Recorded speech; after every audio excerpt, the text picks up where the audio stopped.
Welcome back mga ropa, kwentuhan muna tayo. Pag-usapan natin ang panibagong laglag na player sa Los Angeles Lakers. Ito na nga ba ang bubuhat sa Lakers mga ropa para makalagpas na sa bangungot ng playoffs? At ito na nga rin ba ang tutulong kay Luka Doncic? Sobrang taas tumalo ng player na to mga ropa, sobrang explosive niya. Nangyari na nga ang NBA draft mga ropa at nakatsani nga ng isang player ang Lakers. Ang pangalan niya mga ropa, Cameron Carr. 21 years old mga ropa at originally pick talaga siya ng New York Knicks. Yun nga lang, trinade to ng Lakers sa kupunan ng New York Knicks. Naging 25th pick ang New York Knicks at nagkaroon sila ng pera mga ropa, binayadan sila ng Lakers. Kasama sa trade nga itong si Cameron Carr na pinik nga ng Lakers sa 24th pick. Noong college ay tumataginting na 19 points per game, 2.8 assists per game at tumataginting na 5.6 rebounds sa 49% shooting. Sobrang disente ng numero ni Cameron Carr noong naglalaro pa siya sa college sa Michigan State. Ngayon mga ropa, kung ngayon tatanungin ko, sa tingin nyo ba angkop na angkop si Cameron Carr sa kupunan ng Los Angeles Lakers, lalo na nangangailangan nga sila ngayon ng sentro?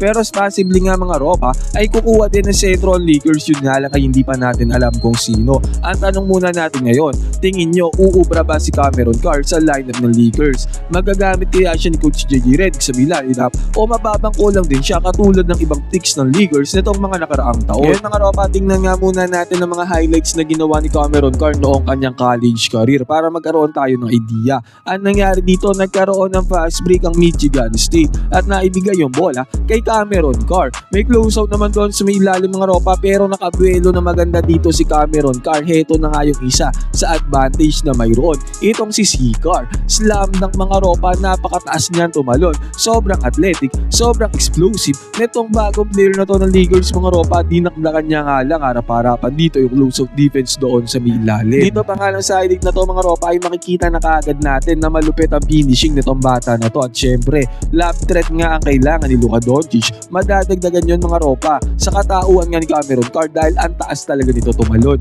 Nag-enjoy ka na at nanalo ka pa? Piliin ang link na nasa may comment section. Gamitin ang promo code na Angalis pumunta sa Sports Shop para makakuha ng 12,000 bonus.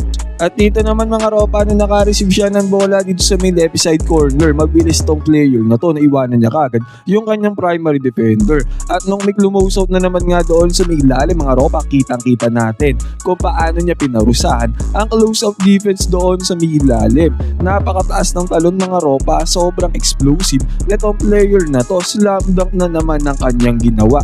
Ang comparison nga dito mga ropa, NBA comparison, ay si Derrick Jones Jr. daw ng Los Angeles Clippers. Pero sabi ng ibang analyst mga ropa, Derrick Jones Jr. nga daw, pero tong Derrick Jones Jr. na to ay may shooting at mas mabilis at may shot creation. At dito naman mga ropa, heto na naman na nabigyan na naman siya ng bola, another great finishing na naman ang kanyang ginawa. Slam dunk na naman mga ropa, grabing halimaw talaga tumalon tong player na to.